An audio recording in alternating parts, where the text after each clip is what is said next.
రాష్ట్రంలో అన్నదాతల పరిస్థితి బాగాలేదు.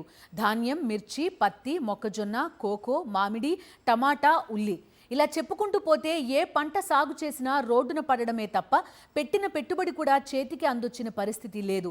దీంతో రైతుల ఆత్మహత్యలు కూడా పెరిగిపోతున్నాయి. తుపాను వస్తే పరిహారం ఇచ్చే పరిస్థితి లేదు. కనీసం నష్టపరిహారం అంచనాలైనా కరెక్ట్గా వేస్తున్నారా అంటే అది లేదు. ఈ క్రాప్ విధానం లేదు. పంటల బీమా సౌకర్యం లేదు. రైతు భరోసా కేంద్రాలు లేవు. ఇలా చెప్పుకుంటూ పోతే చంద్రబాబు సర్కార్ రైతులపై చూపిస్తున్న నిర్లక్ష్యం అంతా ఇంతా కాదు. ఏపీలో చంద్రబాబు పుణ్యమా అనే రైతుతో పాటు రైతు కుటుంబాలన్నీ పూర్తిగా రోడ్డున పడ్డాయి.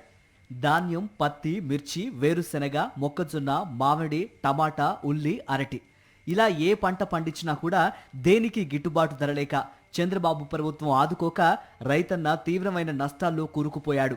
అసలు చంద్రబాబు పాలన అంటేనే రైతులకు కష్టాలు, నష్టాలే. ఇది చరిత్ర చెబుతున్న నిజం. ఎన్నికలకు ముందు ఎన్నో హామీలు గుప్పించి రైతన్నల ఓట్లు దండుకోవటం, అధికారంలోకి వచ్చాక వారిని పట్టించుకోకపోవటం చంద్రబాబుకు సర్వసాధారణమైన విషయం. వైఎస్ జగన్ ప్రభుత్వంలో అమలైన రైతు భరోసా పథకానికి అన్నదాత సుఖీభవ అంటూ పేరు మార్చి తొలి ఏడాది పూర్తిగా ఎగ్గొట్టేశారు. 2 ఏళ్లకు కలిపి కేంద్ర ప్రభుత్వం ఇస్తామన్నది కాకుండా ఏటా 20,000 రూపాయల చొప్పున 40,000 రూపాయలు ఇవ్వాల్సి ఉండగా చంద్రబాబు కేవలం 10,000 రూపాయలు ఇచ్చారు. అది కూడా 7 లక్షల మందికి కోత వేశారు. రైతు భరోసా కేంద్రాలకు రైతు సేవా కేంద్రాలుగా పేరు మార్చి వాటిని పూర్తిగా నిర్వీర్యం చేసింది చంద్రబాబు సర్కార్. జగన్ ప్రభుత్వంలోనే 5 ఏళ్లలో ఏనాడు రైతన్న క్యూలో నిలబడిన పరిస్థితి రాలేదు.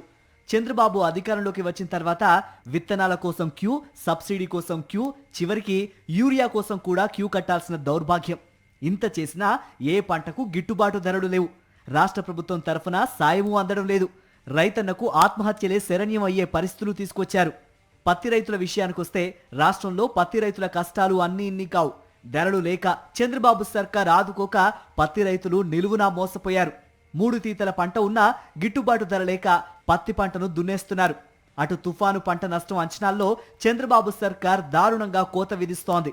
పల్నాడు జిల్లాలో 54,145 ఎకరాల్లో నష్టం జరిగిందని ప్రభుత్వం ప్రాథమికంగా అంచనా వేసింది. చివరికి 3,912 ఎకరాల్లోనే పంట నష్టం అంటూ దగా చేసింది. మిగిలిన పంటను తేమ శాతం, నాణ్యత పేరుతో సిసిఐ బయ్యర్లు తిరస్కరిస్తున్నారు. పత్తి రైతుకు ఎకరాకు 30,000 నుంచి 40,000 వరకు నష్టం జరుగుతున్నా ఈ ప్రభుత్వంలో చలనం లేదు. ఇక వేరుశెనగ, శనగ రైతుల ఆవేదన అంతా ఇంతా కాదు. గిట్టుబాటు ధర రాకపోవడంతో లక్షలాది క్వింటాళ్ల శనగ నిల్వలు పేరుకుపోయాయి. కోల్డ్ స్టోరేజీల్లో మగ్గిపోతున్నాయి. కూటమి ప్రభుత్వం వచ్చినప్పటి నుంచి ఇదే పరిస్థితి. ఇక కొబ్బరి ధరలు రోజురోజుకు పతనమవుతున్నాయి. కోనసీమ జిల్లా అంబాజీపేట మార్కెట్లో నెల వ్యవధిలో పచ్చి కొబ్బరి 1000 కాయల ధర 9,000 రూపాయల వరకు తగ్గింది. జగన్ ప్రభుత్వంలో 23 నుంచి 25,000 రూపాయలు పలికిన ధర ఇప్పుడు 9,000 ఉందంటే ఈ ప్రభుత్వం ఏం చేస్తున్నట్లు? రైతు బాగుంటేనే రాష్ట్రం బాగుంటుందని గట్టిగా నమ్మిన వ్యక్తి వైఎస్ జగన్. అందుకే ఆయన హయాంలో రైతన్న కోసం ఎన్నో సంస్కరణలు తెచ్చారు. వారికి అడుగడుగునా అండగా నిలిచారు. ఆయన హయాంలో ఎలాంటి ప్రకృతి విపత్తు వచ్చినా జగన్ అండగా ఉన్నారు అనే భరోసా రైతులకు ఉండేది. కానీ నేడు చంద్రబాబు పాలనలో మచ్చుకైనా అది కనబడడం లేదు. జగన్ ప్రభుత్వం రైతుల కోసం గ్రామాల్లోనే రైతు భరోసా కేంద్రాలను తెచ్చింది. రాష్ట్ర వ్యాప్తంగా ఏకంగా 10,778 రైతు భరోసా కేంద్రాలు ఏర్పాటు చేసింది. వాటి ద్వారా విత్తు నుంచి పంట అమ్మకం వరకు రైతులకు తోడుగా నిలిచింది. విత్తనాలు, ఎరువులు, పురుగుల మందులను రైతులకు గ్రామంలోనే అందించింది. వైఎస్ఆర్ రైతు భరోసా కింద 53.58 లక్షల మంది రైతన్నలకు 34,288 కోట్ల రూపాయలు సాయంగా అందించింది. రైతులపై పైసా భారం పడకుండా ఉచిత పంట బీమా పథకాన్ని అమలు చేసింది. 2019 నుంచి 2023 మధ్య 54.55 లక్షల మంది రైతులకు బీమా కింద 7,802 కోట్ల రూపాయలు చెల్లించారు.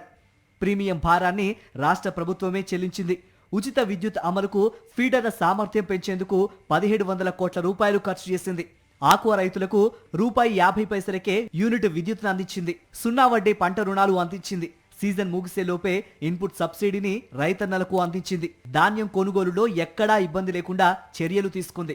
ఇలా అనేక రకాలుగా రైతును చేయి పట్టి నడిపించేలా జగన్ పాలన సాగింది.